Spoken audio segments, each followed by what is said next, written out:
বিসমিল্লাহির রহমানির রহিম। সম্মানিত দর্শকবৃন্দ,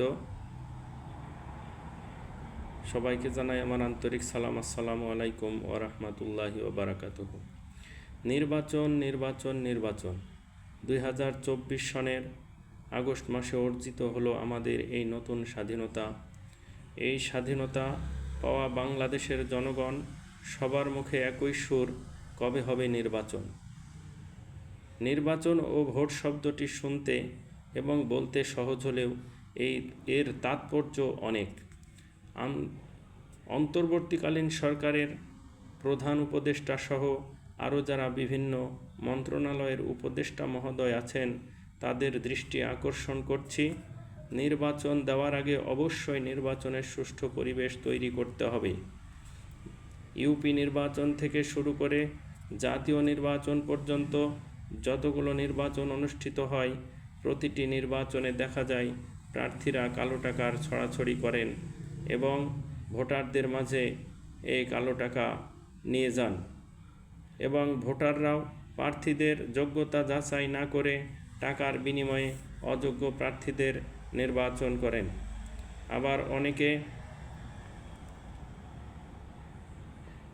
অনেক সময় দেখা যায় একজন প্রার্থী ভোটারদের দেওয়ার জন্য দায়িত্বশীলদের নিকট 5,000 টাকা দিল। সেই টাকা থেকে দায়িত্বশীলরা আত্মসাৎ করল 3,000 অথবা 4,000 টাকা। ভাগ বন্টন শেষে ভোটাররা পেল 1,000। তাহলে অবশেষে দেখা গেল সাধারণ ভোটার তথা দেশের নিরীহ জনগণ পড়ল শুভঙ্করের ফাঁকিতে।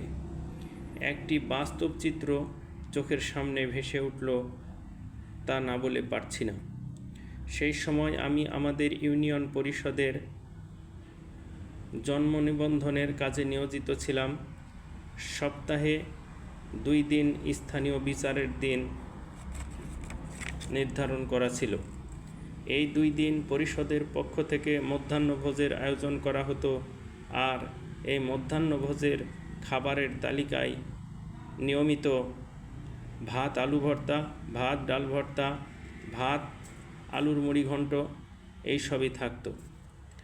একদিন একজন চৌকিদার বলল, চেয়ারম্যান সাহেব, আর কতদিন এই আলু ভর্তা ভাত ডাল ভর্তা ভাত খাবো? মাছ মাংসের ব্যবস্থা করা যায় না? চেয়ারম্যান সাহেব উত্তরে বললেন, নির্বাচনের সময় যখন ভোট চাইতে গিয়েছিলাম তখন তো বলো নাই যে কোনো প্রকার বিনিময় ছাড়াই আমার মূল্যবান ভোটটি আপনাকে দেব। বলেছিলে আগে পকেটে টাকা নেব, পরে বিবেচনা করব। এখন তো আলু ভর্তাই খেতে হবে। ইউপি নির্বাচন থেকে শুরু করে জাতীয় নির্বাচন পর্যন্ত সর্বত্রই এই কালো টাকার ছড়াছড়ি হয়। এতে করে সুবিধাভোগীরা সুবিধা ভোগ করে আর যত দুর্ভোগ পোহায় সাধারণ ভোটাররা।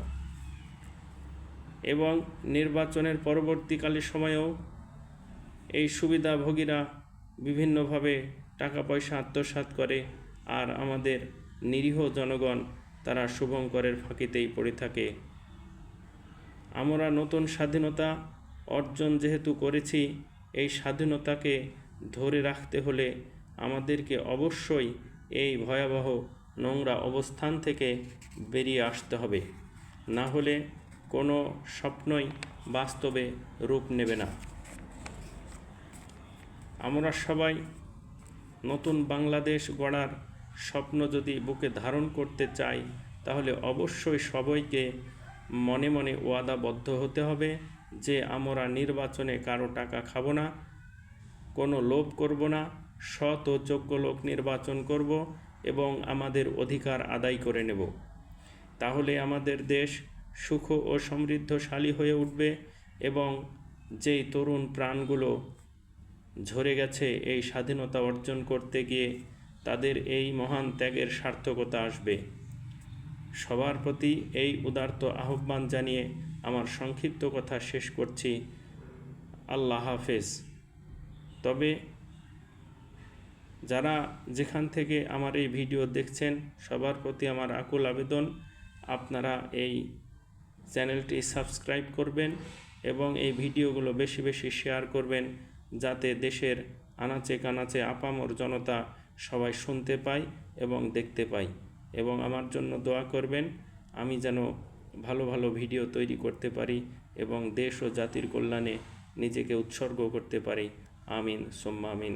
আসসালামু আলাইকুম ওয়া রাহমাতুল্লাহি ওয়া বারাকাতুহু।